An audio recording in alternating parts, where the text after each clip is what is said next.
Good evening, everybody. What's going on? What's going on? This is Leonard Miles, aka 2 Degrees in the CDL. You know, already know how we do. We come live with the news, the good, the bad, and the ugly. And this was definitely bad, ugly, and tragic. Shout out to every trucking channel that I've seen talking about this video. I'm gonna dive a little bit deeper into it and explain it a little bit further because I know a lot of people want justice to be served for this horrific, senseless issue.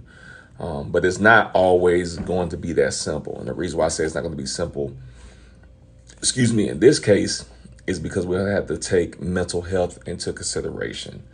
I say that because Mr. Parker has some mental health issues and he's currently taking medication. And based on the duration of his mental health, his issues, you know, it can go a totally different way. So now we're not talking about prison. We're talking about mental institute. But I'll get more into it. Like I said, you know, prayers for the families as well. But I want to come at this at a different angle and also, you know, talk with truckers about the importance of making sure that you address your mental health. So let's go ahead and get into it. What we know about Clenard Parker, the man accused of driving into a Brenham DPS office. Clenard Parker, 42, is the man accused of stealing a big rig and intentionally crashing it into a Texas DPS office in Brenham on Friday. One person was killed in the crash and 13 others were injured. KHOU 11 spoke to members of Parker's family who said he was not in his right mind. Parker is accused of stealing the truck out of Chapel Hill before leading law enforcement on a chase to Brenham, where investigators said he purposely crashed the 18-wheeler through the front door of the Texas DPS office. Texas DPS officials said this happened just a day after Parker went to the same office and was told he was not eligible to renew his commercial driver's license. And from that, he just couldn't, said Parker's cousin, James Edmond. He was angry that he failed that test, but for whatever reason, he just snapped. We asked several of Parker's family members if he had been violent in the past, and they all said no. But they did say he is on medication for serious mental health issues. We have documents that show that he suffered from mental illness, and he really needs some help, Edmund said. Though he has mental health issues, his family said they never saw this coming. He would have never done something like this, Mika Frazier said. I just couldn't believe this would be the outcome. Excuse me. KHOU 11 has learned that Parker does have several previous arrests, though so far we've not uncovered any violent criminal cases he was tied to. Parker is currently being held in the Washington County Jail without bond. So far, he has been charged with unauthorized use of a vehicle, evading arrest, and 3 counts of aggravated assault with a deadly weapon. The bonds amount to $2 million. He is expected to appear before a judge over the weekend. So I want to zoom back on this right here. We asked several of Parker's family members if he had been violent in the past, and they all said no, but they did say he is on medication for serious mental health issues. Whatever those mental health issues are, it'll be discussed in court. It'll be discussed by the judge, you know, and now mental health is going to be coming into play. And a lot of people don't understand how this works when it comes to the courts. You do have mental health court. So you have a specific judge, you know, if like I said, now, and I'm pretty sure a lot of things are going to come into play, you know, and determine if it's the mental health route. And that's why I just want to tell you all, like, it's not going to be as simple as people think it is, because if they do it on the mental health side, then it's a bigger chance that he gets found NGRI, which is not guilty by reason of insanity, or IST, which is incompetent to stand trial. But I'll break those down. And I'm talking about this because I used to work in the forensic hospital down in Georgia, and I worked with individuals who were found not guilty by reason of insanity of heinous crimes, just like how Mr. Parker is being accused of. And a lot of times they'll serve those sentences that they would have served in prison in the mental hospital. Or if you're incompetent to stand trial, they'll give you a certain time limit, for you to understand the court proceedings. And then they'll test your competency to see if you're fit for trial. Some people get fit for trial, and some people, they never recover. Now, do you have some people who come in that hospital and, they play quote unquote incompetent? Of course. But I'm going to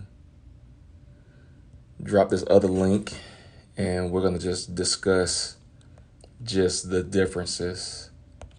So just you all can get an understanding. I'm going to read some of it. I'm not going to read all of it. Okay. What are the main differences between determining competency and insanity? Okay. And shout out to Dr. Nicole Viana. I'm going to give her credit for this. All right, let's get into it. If a defendant's mental health affects their way of thinking or behaving during a trial, the judge, prosecutor, or defense attorney can seek competency to stand trial assessment. Competency to stand trial is when the defendant understands the nature of the legal proceedings against them and would be mentally competent in assisting their legal counsel regarding the case at hand. A person who is not competent to proceed may not be able to stand trial for an alleged crime due to their mental disorder or defect in its impact on their decision-making or ability to comprehend what is happening in the legal proceedings. It would be a violation of their due process rights. Ultimately, competency to stand trial is determined by the judge after a review of expert mental health reports and evidence. And that's what I'm telling you all right now. It's not going to be simple as, a speedy trial. Like I said, because, he has serious mental health, issues. He's currently on medication and there's paperwork with a diagnosis. It may go through the mental health court, but let me just continue. And this will be the last section that I read.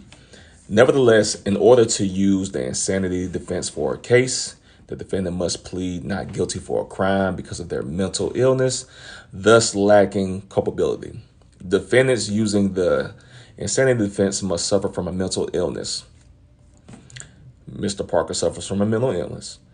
In addition, the defendant has to prove to the court that because of their mental illness or defect, they did not understand what they have done, did not know what is right or wrong, and acted upon outside factors.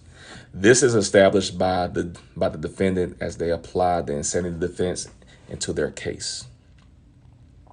I won't go into everything else. Like I said, I'll drop this link, but I just wanted to just share this with you all, just for you all to see that this is not going to be a swift case.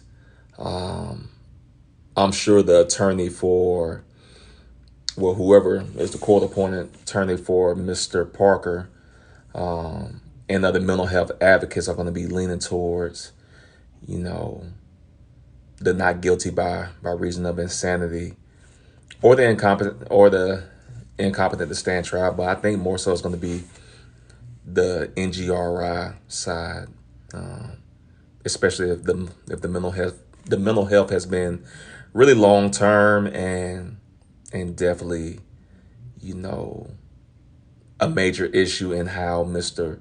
Parker has, the daily functions of life. So I just wanted you all to realize that it's not going to be as quick as simple as you think. Of course, we'll continue to monitor the case and just see what's going to happen. I know he may be having court sometime this week, so I'll check back to see what type of plea that he'll be entering. But let me know what you all think. Once again, like I said, condolences to the life that was lost. I believe it was an 84-year-old man, and definitely prayers and speedy recovery to those that are still in the hospital. But let me know what you think about this. Make sure you like, share, and subscribe to the channel as always. I appreciate the support. We are on the road to 1K, and I definitely appreciate it. And all my drivers, keep it safe and keep it in the middle of the road. And until next time, I'm out.